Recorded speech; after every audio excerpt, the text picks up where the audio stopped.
जय हिंद दोस्तों, मैं नितेश कुमार आपको IQ रैंकर्स में स्वागत करता हूं।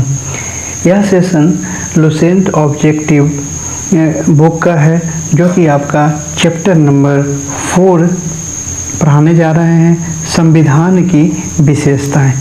यह बुक बहुत ही इम्पोर्टेंट है क्योंकि इसमें प्रीवियस ईयर का क्वेश्चन भी दिया गया है, और यदि आप सुनकर बातों को पढ़ते हैं तो आपको बहुत ज़्यादा फायदेमंद होगा और याद भी ज़्यादा होगा। चलते हैं फर्स्ट क्वेश्चन पे। विश्व का सबसे बड़ा लिखित एवं सर्वाधिक व्यापक संविधान किस देश का है? तो यह भारत का संविधान विश्व का सबसे बड़ा संविधान है।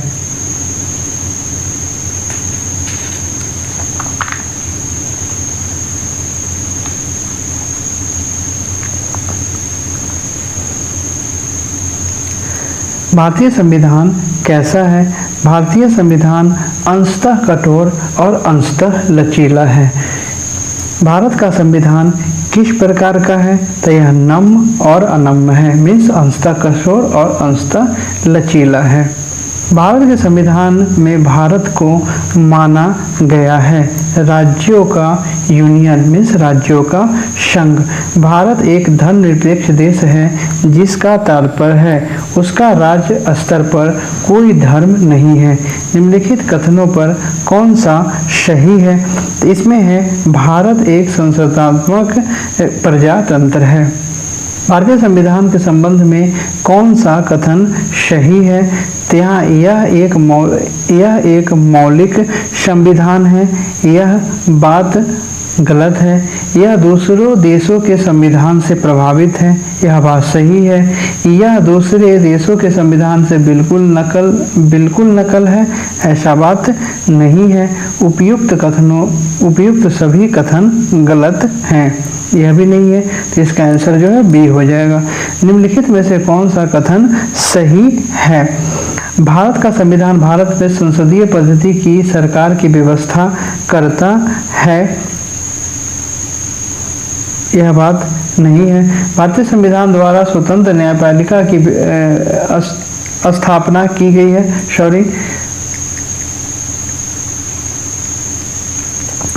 निम्नलिखित में से कौन सा कथन सही है? भारत का संविधान भारत में संसदीय पद्धति की सरकार की व्यवस्था करता है, यह सही है क्योंकि भारत में संसदीय पद्धति है सरकार की। भारतीय संविधान द्वारा स्वतंत्र न्यायपालिका की व्यवस्था की गई है, बात सही है। भारतीय संविधान भारत में विधि के शासन की व्यवस्था करता है, यह भी सही है। तो इसका आंसर जो है वह उपरोक्त में से सभी हो जाएगा। निम्नलिखित में से कौन सा कथन सही नहीं है? यहाँ पे नहीं को चुनना है। भारतीय संविधान निर्मित, लिखित और सर्वाधिक व्यापक है, बात सही है। भारत का संविधान संप्रभु संपन्न, लोकतंत्रात्मक, पंथनिरपेक्ष और समाजवादी संविधान है, सही है। भारतीय संविधान में मूल अधिकारों की समाविष्टि किया गया है, यह भी सही है। भारतीय संविधान की प्रवर्तन के समय से ही संविधान में मूल कर्तव्य शामिल है, नहीं, यह बात गलत है। यह गलत है। यह मूल कर्तव्य जो है, मौलिक कर्तव्य जो है, वह बाद में जोड़ा गया। तो इसका आंसर जो है वह आपका डी हो जाएगा। निम्नलिखित में से कौन सा कथन सही है? यहाँ पे आपको सही को चुनना है। भारतीय संविधान कई विदेशी संविधान के तत्वों का समावेशन किया गया है, सही है, क्योंकि यह भारतीय संविधान से बहुत सारे देशों से हूबहू नकल करके लाया गया है। भारतीय संविधान एकल नागरिकता का प्रावधान करता है, यहाँ पे सही है। यहाँ पे एकल नागरिकता है, यूएसएस में दोहरी नागरिकता का प्रावधान है। भारतीय संविधान वयस्क मताधिकार की व्याख्या करता है, यह भी सही है। तो इसका आंसर जो है यह उपयुक्त में से सभी हो जाएगा, ऑल ऑफ दिस। भारत का संविधान अत्यंत लचीला है, नहीं। अत्यंत कठोर है, नहीं। कठोर कम, लचीला अधिक, सही है। कठोर अधिक, लचीला कम, यह गलत है। भारतीय संविधान का स्वरूप किस प्रकार है? तो एकात्मक, नहीं। पूर्णतः संघात्मक, नहीं। संरचनात्मक में संघात्मक, भावना में एकात्मक। यह सही है। भावना में संघात्मक, संरचना में एकात्मक। यह गलत है। संरचना में संघात्मक कहने का मतलब है कि यह हमारा संविधान जो है वह राज्यों का संघ है, इसलिए संरचना में संघात्मक है। और एकात्मक कहने का भावना यह है कि सारी शक्तियां जो है वह आपको केंद्र के पास है। यह कोई भी अगर युद्ध का निर्णय हो, बाहरी कुछ भी निर्णय हो तो यह केंद्र करेगी, इसलिए यह भावना में एकात्मक है। भारतीय संविधान भावना में एकात्मक है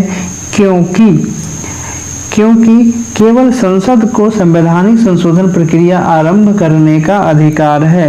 यह सही है।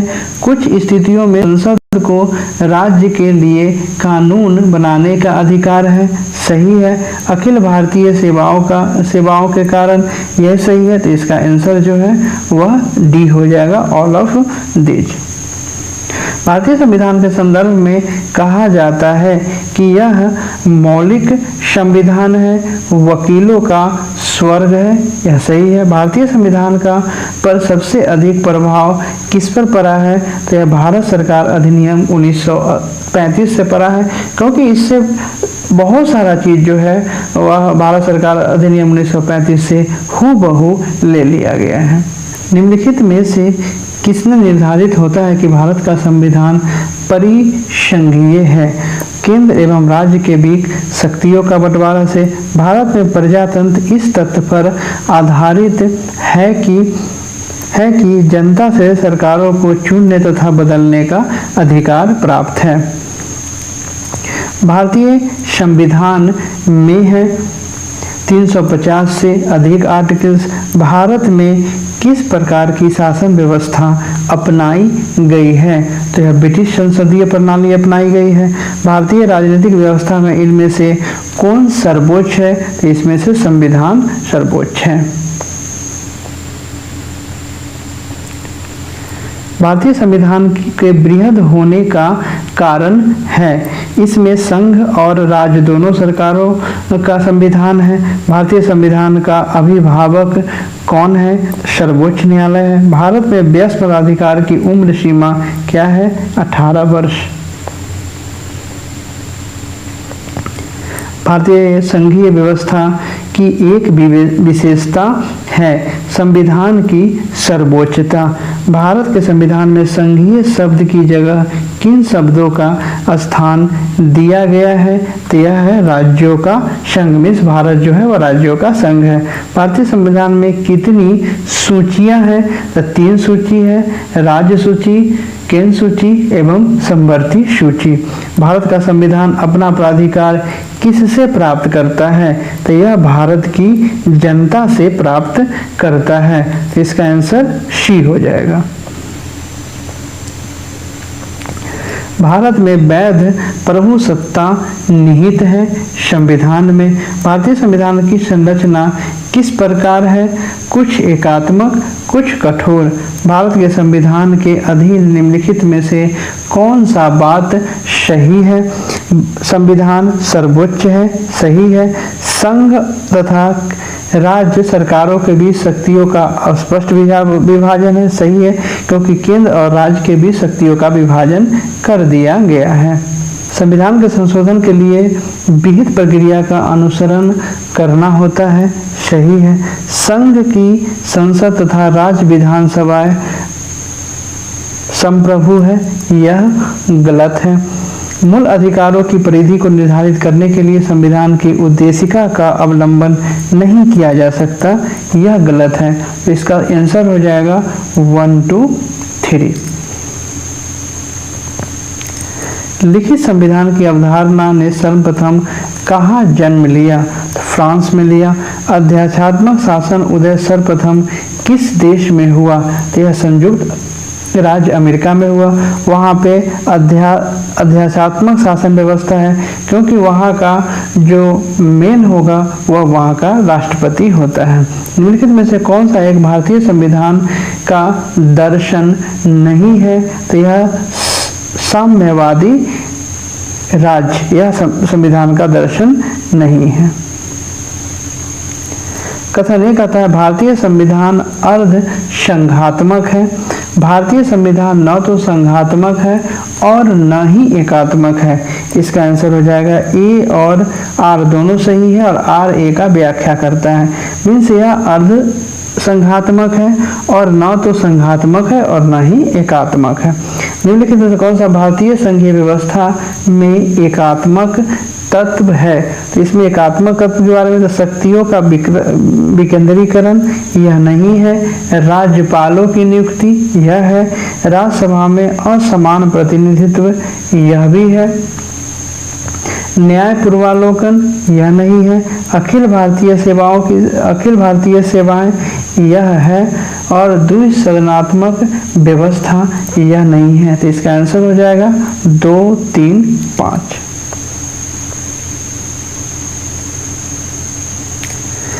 भारत में राजनीतिक व्यवस्था के मूलभूत लक्षण है। यह लोकतांत्रिक गणतंत्र है, सही है। इनमें संसदात्मक रूप की सरकार है, सही है। सर्वोच्च सत्ता भारत की जनता में निहित है, यह भी सही है। यह एक एकीकृत शक्ति का प्रावधान करता है, यह नहीं है। तो इसका आंसर हो जाएगा 1, 2, 3। निम्नलिखित में से कौन सी विशेषता भारतीय संघ और अमेरिकी संघ दोनों में साझी है? तो यह विशेषता है संविधान की व्याख्या के लिए संघीय उच्चतम न्यायालय। निम्नलिखित में से कौन सा भारतीय राज्य व्यवस्था में सर्वोच्च है? इसमें संविधान सर्वोच्च है। भारतीय संविधान का आप किस प्रकार वर्णन करेंगे? तो यह विश्व के सबसे विस्तृत संविधानों में से एक है। भारत का संविधान मान्यता प्रदान करता है धार्मिक एवं भाषाई अल्पसंख्यकों को।